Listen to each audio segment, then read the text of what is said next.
navigating your career in personal finance. Oh my God, that has taken me years, but I thought I'd put 5 steps for you that maybe you can apply. Hopefully this is practical. I'm probably already doing some of this, but just coming from the perspective of from an objective sense, it does work if you have some approach.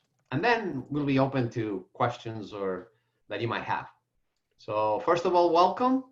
And as you know, there are other seminars going on, which is great. This has been an initiative by Jamie Shaw. The executives in residence have been pulled into this. Now, actually, we are very willing to do this. We've been wanting to do something like this for a long time.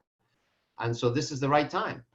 And so most of you, I know all but one of you, actually. So for the benefit of Romeo, I will tell you that I'm an alum from Dominican.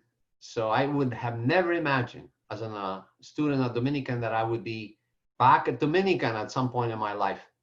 And I love it. It's great to be back. It's like that was home for me at the time. And so, now teaching courses in investments as well as personal finance and things like that is my way of getting engaged with young minds and to sort of tap into what they perceive or see in respect to these topics, which can be daunting, but at the same time, I think they're essential. So I kind of spearheaded an investment club, which obviously this semester is pretty much non-functioning because of what's going on. But we've started to get together last fall, spring ago as well, a year ago, and that will eventually get back to be on course. Anyway, I'm really a finance professional. My career is in banking, investment banking. And in the last 4 years or so, I made a huge career change and started doing advisory work on my own, sort of like a virtual or maybe an interim CFO for clients of different types. And obviously, I have much more flexibility and I can spend some time at Dominican, which is great. But I know you don't want to hear about that. You're more interested in what points I can bring to you in respect to navigating your career and personal finances. So before I go there, I just want to ask you, what is, oh, by the way, Jamie, I forgot to tell you, the cue was, if you want, I pretty much already know I started. So when you think about themes for songs, what comes to mind? What are the top 3, 4 things in terms of themes for songs that come to mind? You listen to music, you listen to songs and the lyrics. What themes are the most popular themes? Rhythm. Which one? Like the rhythm of the music. Yeah, that's the rhythm, but the themes in terms of the songs, the lyrics, the lyrics, what they say. Love. Love, of course. You see, you're forgetting about this one. That's it. What's another one? Heartbreak. Yes, that's another one. What else? Well, today we're talking about money. And guess what? Most people don't think about this, but number 2 in the category of themes for songs is money. And I just kind of put together a list of a few that I found throughout the decades. And you can see it goes back, way back. And, depending on who's listening, some of them would know, recognize some songs. And for example, if you just pick one, whichever, in this case, this song, right there, by Jennifer Lopez. And I don't know if you can hear, can you? Right? I Want Money is her song. And so, I can go on and on, all of these songs, but one creative one is this one. I've never heard of this guy until I saw this song, Wu-Tang Clan in 1994. And his song is called Cream, which stands for Cash Rules Everything Around Me. That's it. That makes me think of how money, cash rules our lives. Unfortunately, I wish love would just rule our lives. But of course, love has a huge influence, but even with love, sometimes we can't, continue without cash and money. So yeah, this is a topic that causes a lot of anxiety. It's a topic that you can notice by the nature of how many songs and theme songs that are around it, that, it kind of gets in our our system. But the part about love you can express, you can talk to people. Money, sometimes we don't. This is a taboo topic. So we typically, don't deal with it. And part of it has to do because we've never really been brought up to do that. So for me, one of the ways to think about this is, let's figure out if there's a path to how money can work on your behalf, work on your side. So there are some steps I came up, and this is nothing that is, I'm just the only one, but most experts kind of have an approach. This is my approach. And so, as I said, the first thing is that we're really not taught about money since childhood. So I don't know too many families that sit around the table, kitchen table, or anywhere in the house and talk about their money issues on a weekly basis, monthly basis. It's usually only talk when things are not doing well. And so, and even then, sometimes it's a hard topic to deal with. So that's the first step. The first step is to really deal with it, talk about it. So of course, you're not going to talk about this with anyone. You talk about it with the right people, right? Who are those that, first of all, who will listen? And second, people that actually will maybe not only listen, but contribute to the discussion if there's one.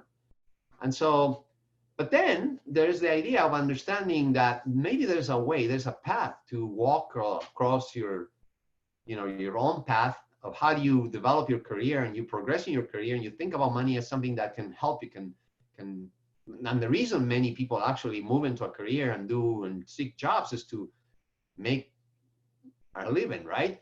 Be an income. But I'm really saying there's a path to it. And the path looks like this. And by the way, you all are somewhere in this stage or one of these stages in this path.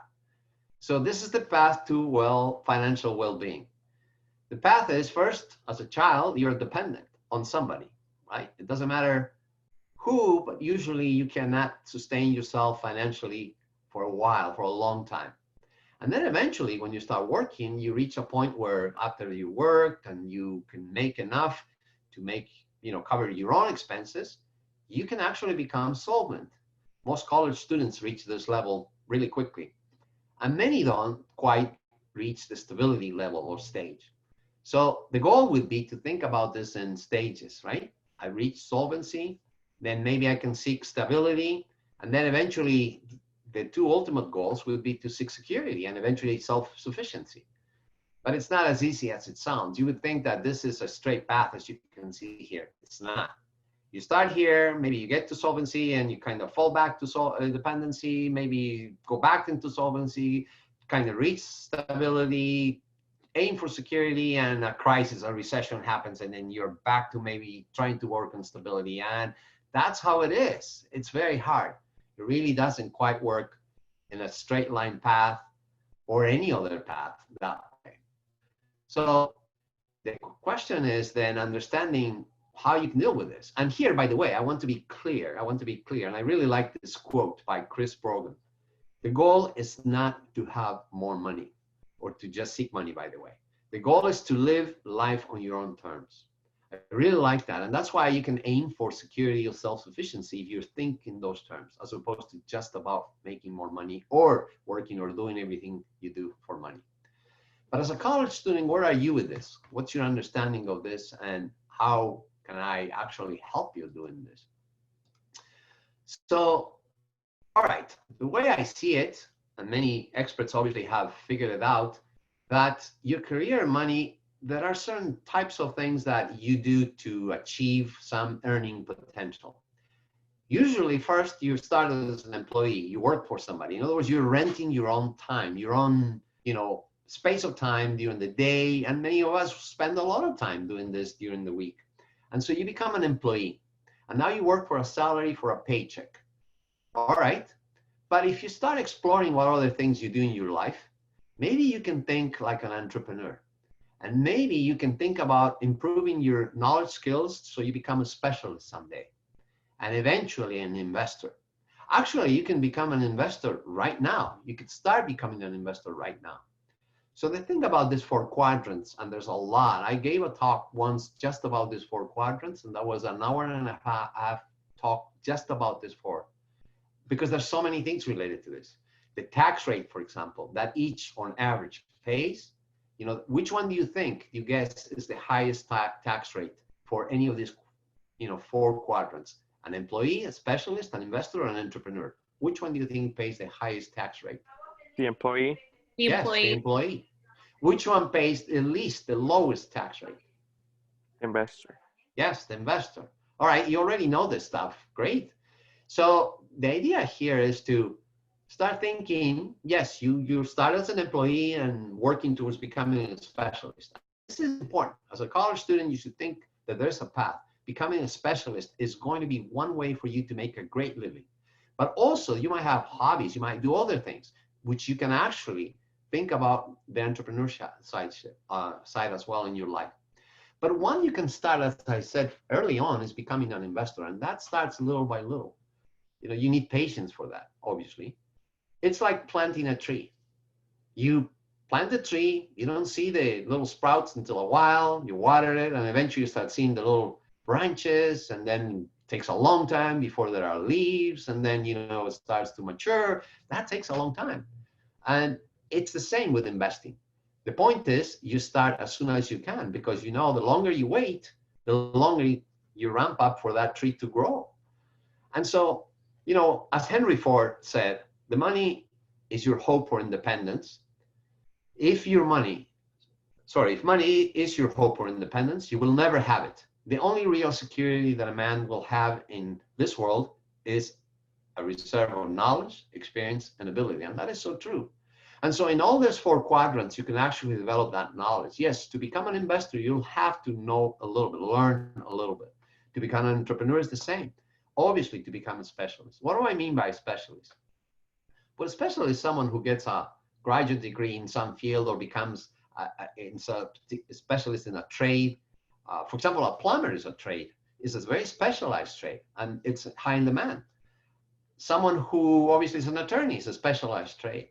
Someone who's been doing something for a long time, maybe started, as an employee in a company, but eventually learned something and really becomes knowledgeable of that. And over the years, he or she become a specialist. So there's not one way, there's not one solution to become any of these. The only one that actually any of these can do is become an investor. So, all right, I have to talk about the elephant in the room. And the elephant in the room today is, I'm calling it the COVID-19 recession. I'm sure that's what everyone will call it, right?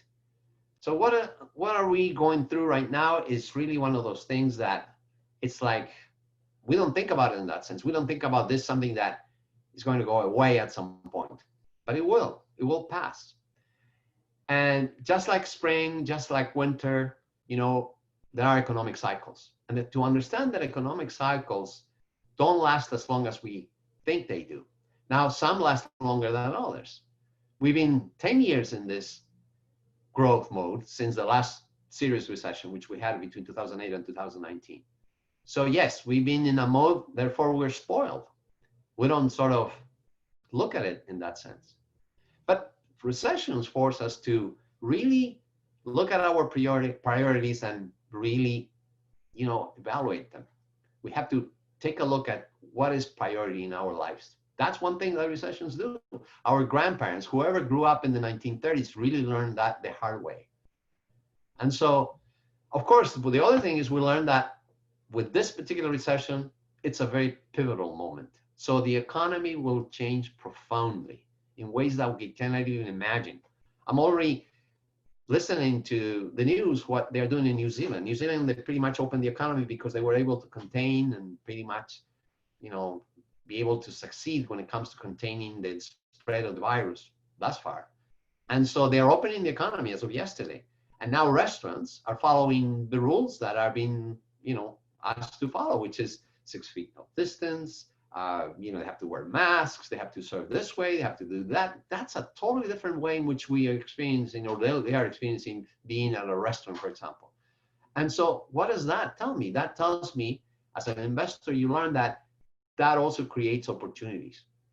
I cannot imagine how many apps are going to be developed, how many things are going to be developed to actually be able to cater to that type of clientele or that type of service. There's opportunities out there that I'm sure are going to be evolving.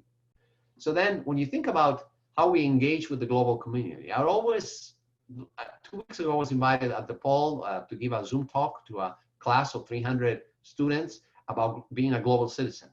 Well, I was challenged to think about this because I've always preached, I've always felt myself, I kind of became or felt that I'm a global citizen. And being a global citizen means that you also assume the responsibility of what it means to be a global citizen. Your actions have an impact worldwide, and now we know it. It's in our face. And so I think this will also change. I don't think it's going to change in the sense that we're going to be different in that sense, or we're going to, but yes, there's going to be borders, there's going to be checks, there's going to be security. So it's going to change how we engage with the world. Of course, one that really comes to mind is how economic literacy or financial literacy can actually hurt you.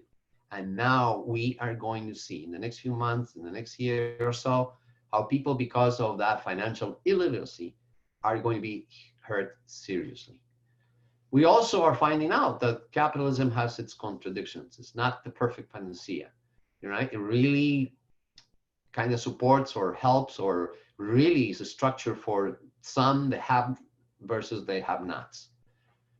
So basically, Minsky was basically right. For those of you who are not finance or economics major, Minsky had a lot to do with the efficient market hypothesis, which has to do how investors view the markets, and they think they have all the information that they need to make a decision, and that's not the case. Anyway, but then, now what? I think the only thing we can do is a couple of things. We have to change and adapt, and that's what we're all doing. We're here because we're changing, we're adapting, and that also means learning, expanding our comfort zone. And so the other thing is, and this goes specifically to you as college students, you cannot delegate your future. And we do this by not thinking about money as such an important, aspect of our lives. And the other thing is that experts don't know everything, for sure. We've definitely learned that. And also people that say that are experts, or our government many times. So here are my 5 steps to navigate your career and your personal finances as a college student. What would I recommend? So first, keep dreaming. That's okay. You dream big.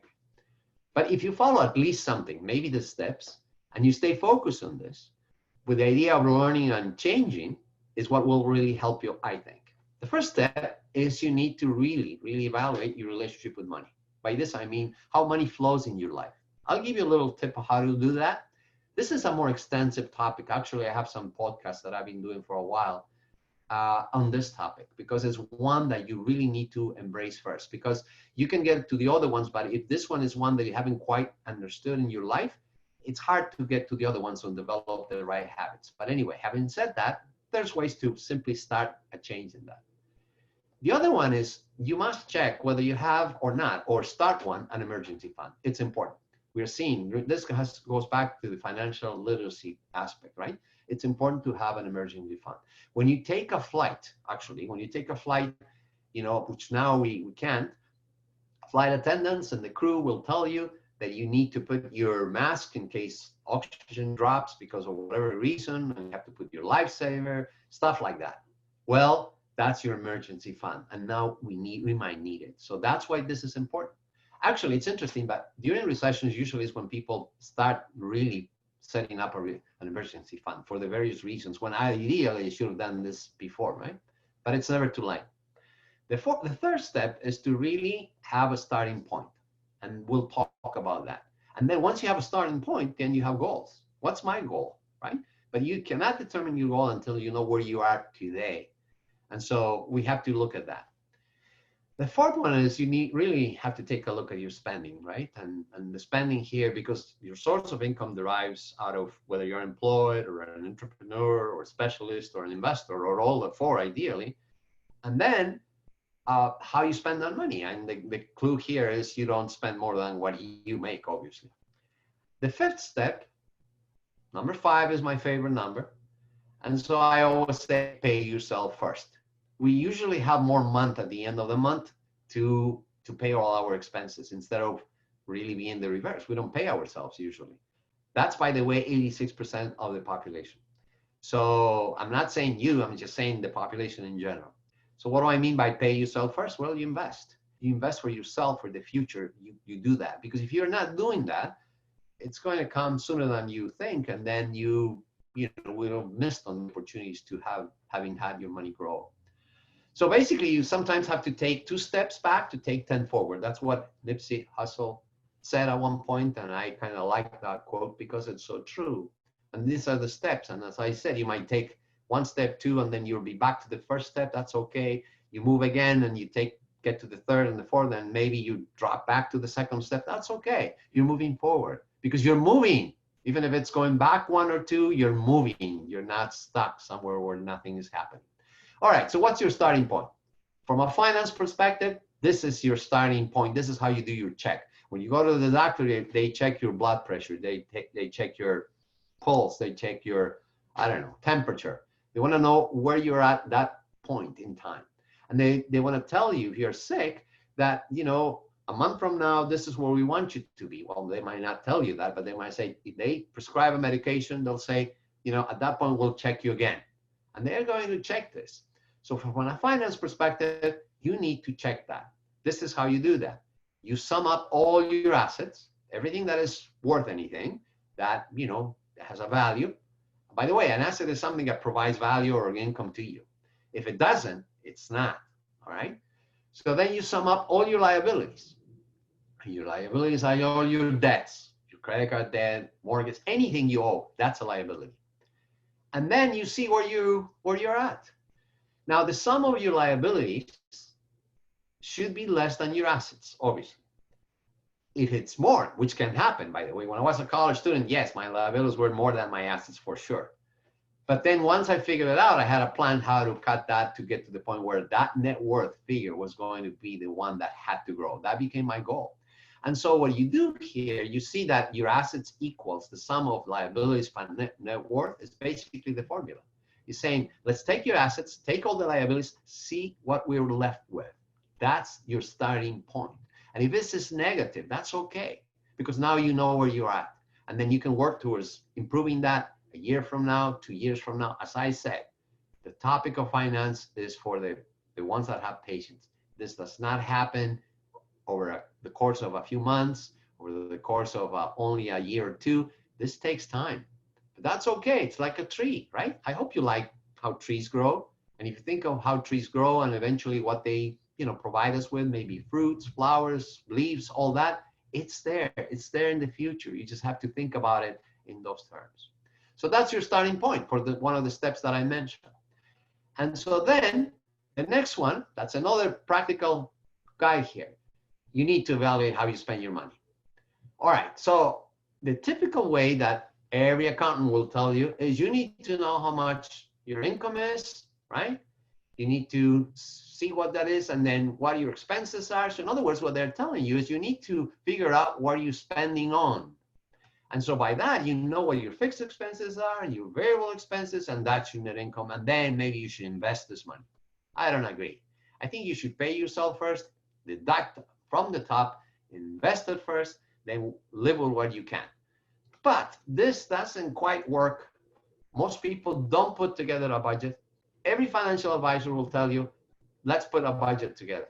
They have to do that because there's actually even a regulation that as a financial advisor, you have to help your client put a budget together. The budget is not going to even be open, looked at by your client typically, unless it's a business. A business, yes, they do address looking and having a budget. So, and what I'm saying here from that perspective, ideally, you run your life like a business, but who does that? Not too many people do that. So here's an alternative. Okay, fine. You know where your income comes from, and it could come from your employment salary, it could come from business maybe, or investment income ideally. And if it only as a college student you have this one, you'll work towards getting this one and that one in the future. Now you know that. But what I'm going to propose that instead of looking at what you spend on, you look at what activities you're spending on, right? I've just changed the what you spend on what activities. Just one word. To me, there are necessary activities and unnecessary activities. Pretty obvious, instead of fixed expenses and variable expenses. Okay, how do you look at this? So necessary activities are definitely things that you have to spend to, make sure that you have heat at home and you have water, all that. Those are necessary. But I would still look at those and see deficiencies within those. Because, for example, ComEd will come to your house, do an audit for free, and they will save you money by telling you this is where you need to change, and here are some free bulbs. I've been able to save $17 a month for now, 3 years now, every month, and that's money I can invest. So you can do things like this to change those and lower the cost of those necessary activities. But it's the unnecessary activities, the ones that get you, right?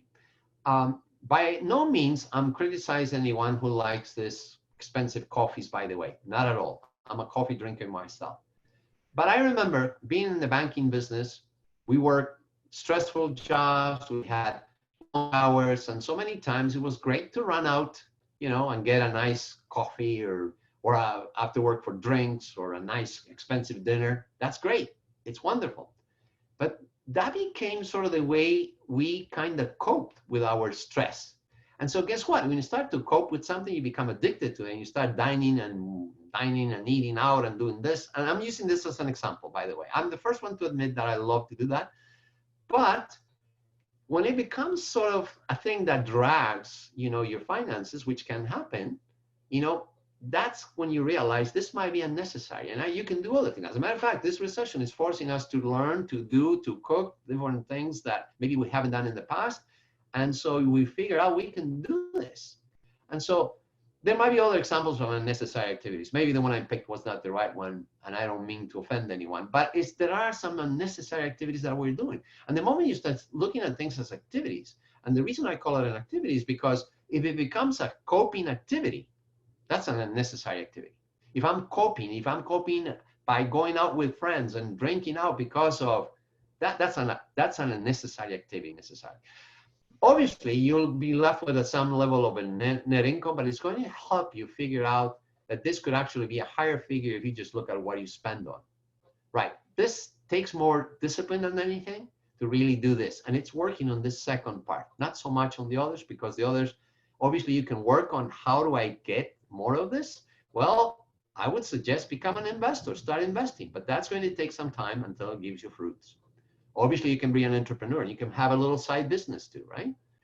Anyway, so those are the types of things that will help you in terms of techniques. I'll leave it out so you can see that. Okay, so now we've done that. So I've talked so much about investing that I figured may as well talk about this. And I better erase this for now. And so there are different ways to invest. And nowadays, investing has become so easy, so easy. I remember when I was in college, my second summer, when I decided I'm going to be investing and started learning about this, I had to work a whole summer to make my $1,500 so that I could open my investment account with Merrill Lynch. That's not the case anymore. You can put $5 in Robinhood or N1 or Acorn and you're set to go, right? So these are the top 10 apps that are, first of all, the first 5 are no fee. The other 5, depending on how you use them, have or don't have a fee, but their fees are minimum. A-Trade has moved to become a no fee with exceptions. There's certain types of investments that they charge a fee. Acorns, that has, if you use the free app, it's really to learn, but if you start investing, they charge you $1 a month. That's not so bad at all. And so if you notice, these are all relatively new. By that I mean in the last maybe 10 years, because, for example, Vanguard and Charles Schwab have been on for years, for decades. But they've come on board on becoming and getting their platforms to be really, not only free, but really very useful. By the way, there's great information in the collegeinvestor.com for college students to learn about investing and to be able to, learn more about managing your money. So all of these, by the way, are very easy to use. Out of all of them, yes, they do require that you learn a little bit about the types of investment, asset classes, but there's one. This is the one that if you really don't know anything and you don't really care to learn all this stuff that much, but you want some money for you to grow, that's Acorn. Acorn is very innovative, and that's the Acorns with an S, by the way. The Acorn without an S is a shoe place that you can buy shoes, but it's Acorns. And Acorns really has that mindset of a tree. I've never been someone who's a spokesman for this, I talk about trees. I've always said that because my grandfather used to say that investment is like growing a tree. But acorns, maybe that's how they thought about it. So it's an acorn that helps you, and you put your acorns for that tree to grow. By the way, I picked a couple to just explain to you the no fee circumstance that I'm talking about. All of these platforms obviously can be used online via iPhones or Samsung phones, smartphones. M1 Finance is beautiful. It's one of the best apps to learn about investing. So really, it allows for the one that doesn't want to learn that much. You can select what they call in pies, which are really investment portfolios. And then if you want, you can actually select securities by doing a little more of analysis, and then you learn. So this is one, as a matter of fact, I use this in my class. My investment class, all my students are supposed to invest. And at the end of the semester, we kind of evaluate where they are, and they learn how to invest hands-on. They invest $20 each. And so, you can do pretty much everything. It's limited to taxable and IRAs. They don't, at this time, at least, offer all the types of accounts. Taxable is basically a brokerage account, but they have no commissions, no monthly fees. The minimum investment is $100. Yes, my students pool their $20, 5 students in a team, and they invest $100. And so they don't necessarily have promotions. Sometimes they do, in which, you could get a promotion and then you can invite 5 friends, and the 5 friends invest and they get, $20 as a bonus, and you get a little $5 or stuff like that. They every so often have it. There is an ETF, or I should say, what used to be a mutual fund, but has become an ETF. It's wonderful, Vanguard. They are specialized in ETFs. And ETFs is like a mutual fund. It's called Exchange Traded Fund. And what they do is they specialize in indices, industries. That's an easy way to invest as well. Here, you do have to know your asset allocation a little bit. But it's very expansive, because if you have all the types of accounts like 401k or so, yes, you can also move them there, which M1 doesn't have. So in essence, when you look at this, Fidelity, Ameritrade, Vanguard, Charles Schwab, they all offer full services. M1, Acorns, and Webull and Stash are more like apps that don't necessarily offer all services, but enough to do and be an investor. E-Trade offers everything. So, they are all depending on where you are, what you want to do. Robinhood, about, let's say, just about a year ago, they went and kind of became an innovator in the industry. They started charging 0 fees, and that's when everyone moved. E-Trade moved in September. Acorns was already the $1 fee, so that they didn't change. Stash, Webull, they all, even Vanguard, went on and became no fees. They're making enough money from your cash being invested anyway, so they don't need to charge you fees. So, okay, here's a sample of how M1 looks. It's pretty easy. You select a pie, you select your portfolio, and then you can manage it. And so you can learn along the way. You can actually select pies that are predefined for you. They call them pies. It's a portfolio. You might need to, learn a little bit about the terminology, but other than that, you will pretty easily be able to manage. E-Trade obviously gives you so much more information. This is for the more serious investor where he's trying to learn more about valuing companies and get lots of data. But they do have the technology to always support you from a platform that is very, very useful. So if you're a small investor at this point, I would recommend take a look at Robinhood, M1, Stash, Acorns for sure. And then eventually you might move to E-Trade. And then, of course, as I said, Acorn. I cannot speak, I don't have enough words to describe how easy this app is. I've suggested to my nieces, they're using it. It's so easy. But there's one thing that they've been an innovator in, and now a lot of apps are going to follow this. You notice there's a little card behind that phone. It's because you can link it to any account, whether it's a credit card, a bank account, anything that where you move money to or from, and it'll round up money for you, and it'll invest that little money that it's rounding up. For example, let's say I want to go to Walgreens, pay with my debit card or my credit card that is linked to this Acorns account, and I pay, let's say, $5.56 for something. Well, that's what the charge is in my debit card. As long as I have my card register with Acorns. Acorns will round up that amount to $6 and it will invest the difference, which in this case, it would be what, 47 cents? And so as you're using your cash or your credit card, debit card, you're starting to invest without even thinking. So by the end of the month, you all of a sudden have invested 30, 40, $50 in all this rounding in little cents. So your money kind of grows and without you even realizing. And the nice thing is you don't have to really be an expert in investing. You just choose your risk, which is very conservative, moderate, or maybe very aggressive. You just need to decide that. When you have a small amount, you can take an aggressive risk. As a matter of fact, right now, there's so many great opportunities because the market is down in many sectors that a lot of stocks are cheap. They're trading at a discount. So I know investing is not for everyone. But if you're thinking long-term and you're thinking about paying for yourself first, then you kind of have to incorporate as part of your strategy. All right, at this point, we'll stop and see if there are any questions, or feedback in respect to what I've talked about. Yeah, in terms of investing, well, depending on the recession, which sectors do you recommend we invest on? The nice thing about recessions, that sounds awful, but is that it creates opportunities, right? If you think about this particular recession, it's creating opportunities in very specific sectors, such as anything that has to do with consumer staples. Consumer staples right now, think about it. You go into the store, we're all buying stuff, right?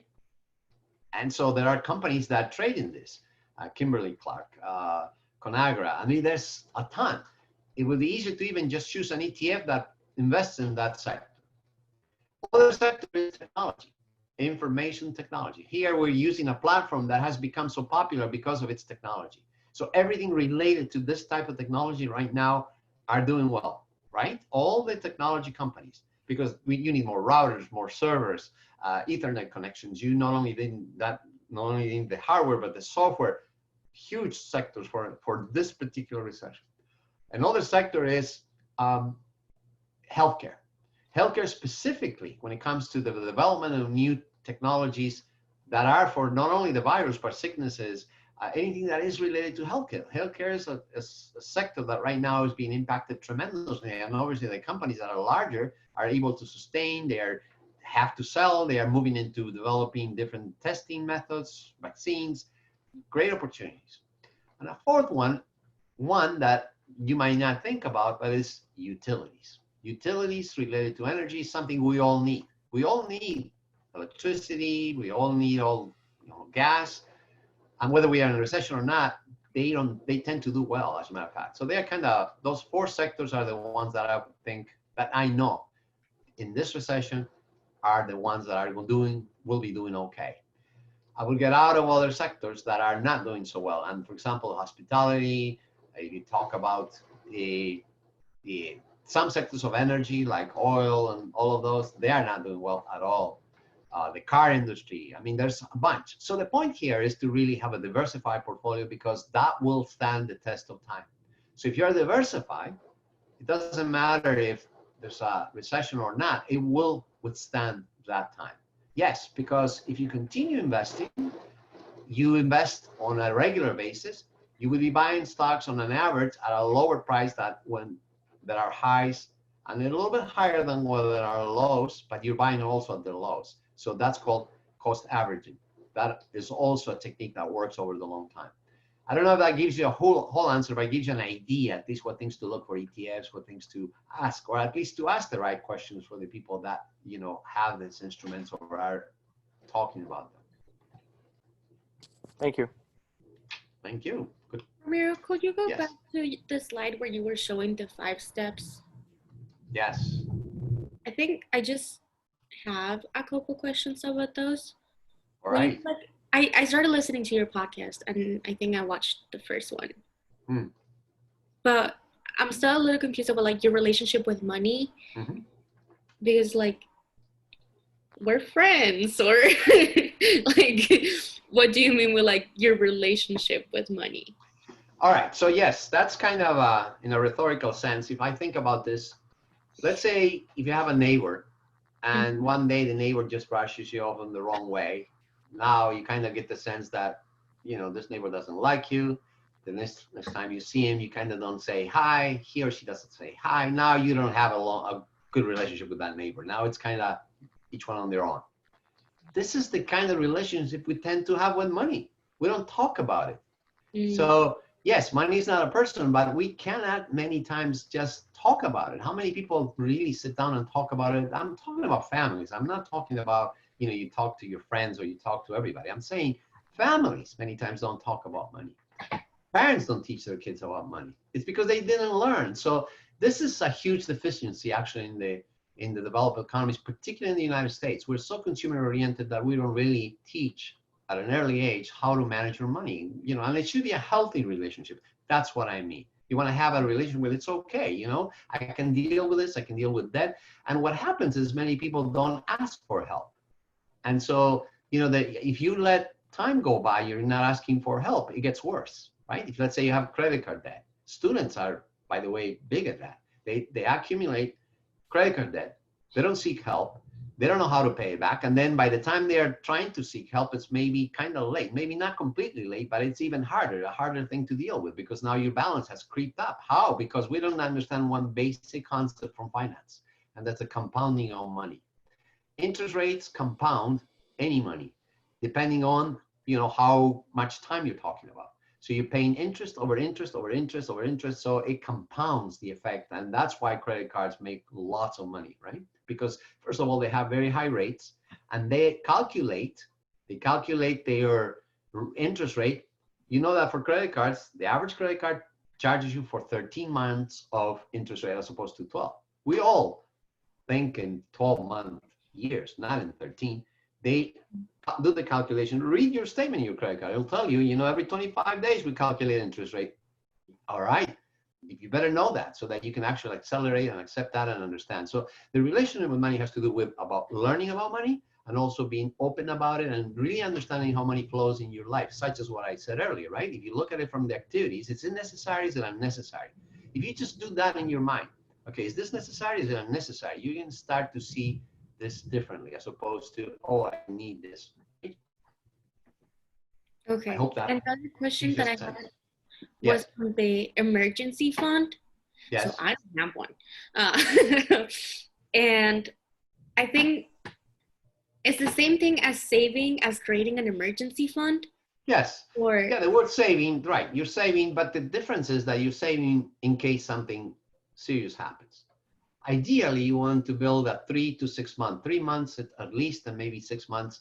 Because if you think about it, somebody, when they lose their job, it takes on average 3, in a recession, maybe more, maybe 5 or 6 months to find a job.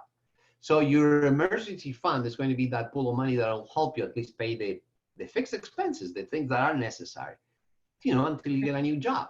And of course, that's when a lot of people find themselves that, they tap into a credit card, or they tap into debt because they don't have an emergency fund. So that's why this is one of those that is important to think about. Actually, businesses think about this. Small businesses are, the reason many small businesses will disappear, obviously, is because this recession is being brutal to them. But for the ones that didn't have this particular, cash, let's say, level of support in which they could actually afford to, go a little bit further, they're going to be the first ones that are being hit. They are already being hit. And it's the same for individuals and families. And how do you exactly start one? Like, I have heard a lot of people that is like, well, like 60% of your paycheck should go to your savings account, or. So the way I think about this, what gives you peace of mind, right? That's what you have to start with. What gives you peace of mind is if you can put, I don't know, $20, $25 this month, $100. But the goal is that, let's say by the end of the year, I'll have $1,000 right there as an emergency fund. I'm not going to get there as a student to 1,000 in a month or two, but it's realistic to think more in a few months, I'll be there. And once you have it, then it should be invested in something very safe, treasuries or something like that. And then it's there in case something happens. And by the way, emergencies are going to happen. You get into an accident, some healthcare issue, or your car needs this. That's what you can pull in, and it's right to use it, and then you replenish it. Once you have that, you start building that peace of mind, which allows your mind to free yourself of that worry and move on to the other things. So your emergency fund doesn't necessarily have to be like a savings account that is just sitting there. It just has to be a liquid asset. It has to be a liquid asset. Now, it could be a savings account because as long as you can tap into it.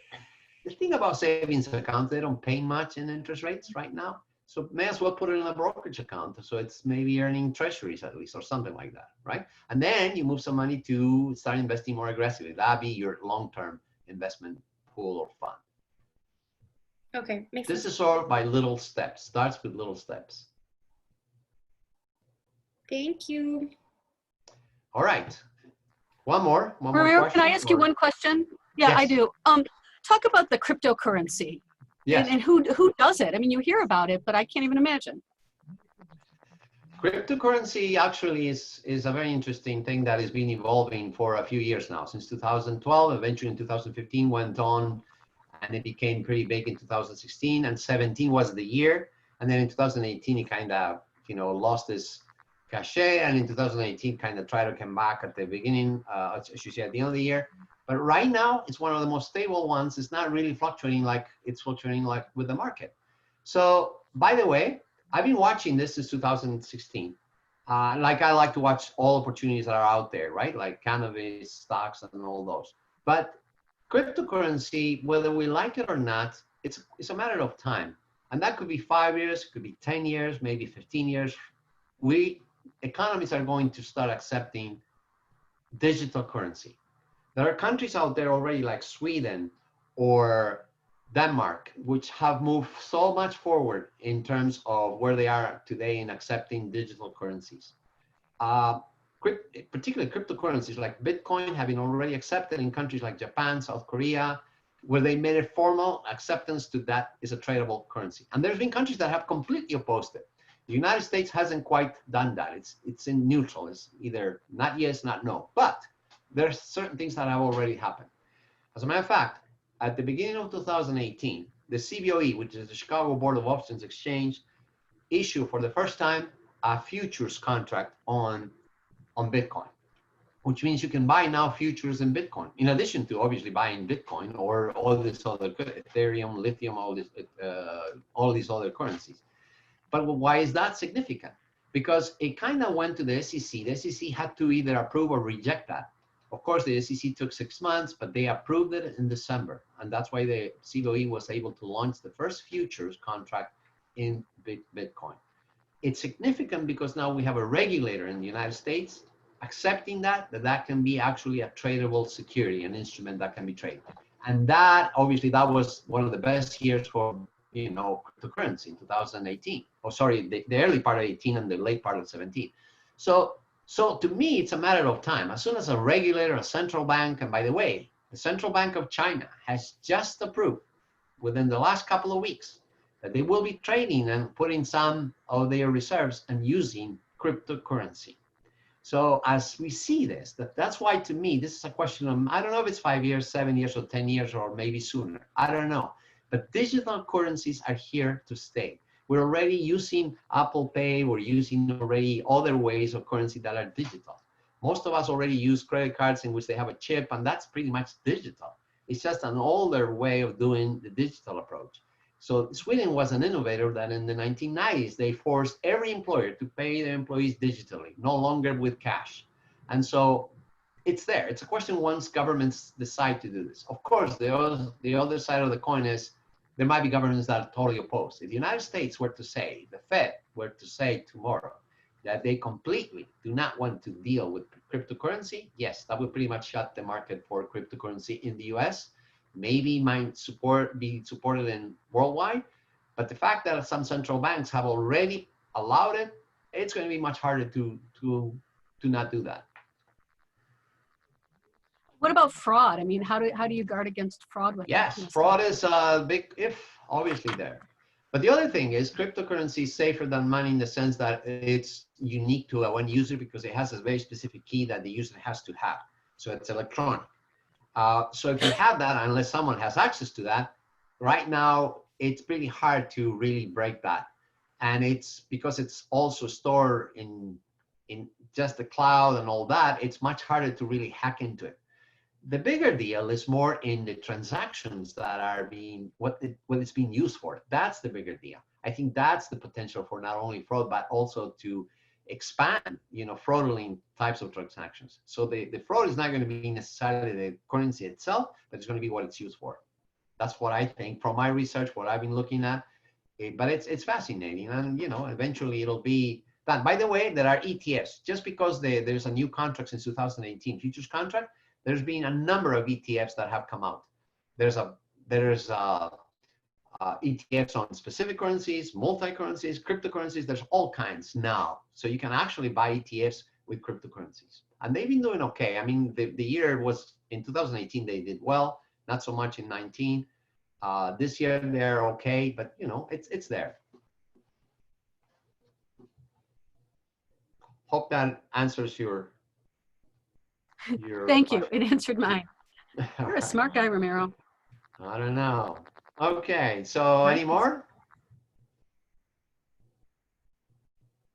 Okay, so I think, by the way, this is not the approach. This is just one approach. There's whatever works for you is what's important here. But as long as you develop one thing, I call it rituals. Sorry, but it might be actually, habits. The more you can have habits about money, the easier it's going to be. And of course, the first habit should be pay yourself first, right? So if you're putting some money out for the future, think about that. In the future is going to be bigger than what it is today, right? So investing is the way to do that.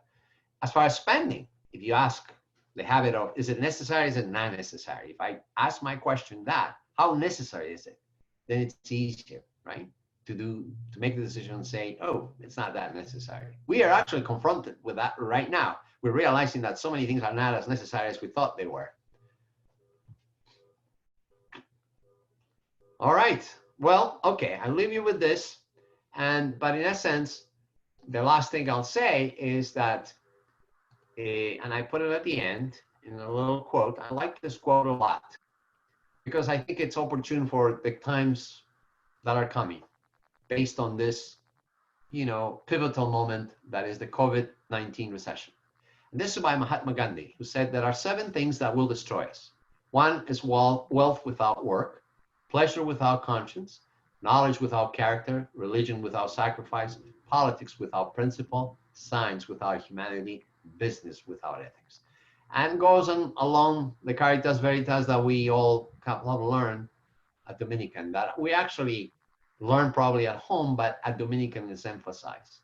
So if you start from there, and you consider that, yes, you can actually be part of this world as a global citizen, but considering that it's important to at least be somewhat literate about how you manage your money, it'll make a huge difference in your future. All right, that's my 2 cents. Thank you. Thank you, Ramiro. You're the bomb, Ramiro. Awesome. That was It awesome. was really great. Really great. Thank you. All right, thank you very much. That was wonderful. So make sure you reach out to Ramiro if you have any follow-up questions. You, of course, can schedule an appointment with him still on Handshake. So under resources, or excuse me, under Career Center, you can schedule an appointment with Ramiro there. But this was really, really interesting. So I appreciate you taking the time, Ramiro, to talk to us all about things related to careers and finance. Make sure you join us for other webinars that are coming up. So we still have a few more left. They're under the events on Handshake. Thank you all again for joining us tonight. This was awesome. All right, thank you very much. Thanks, Jamie. Bye-bye. Thanks, Ramiro. Take care. Yeah. Thanks, guys.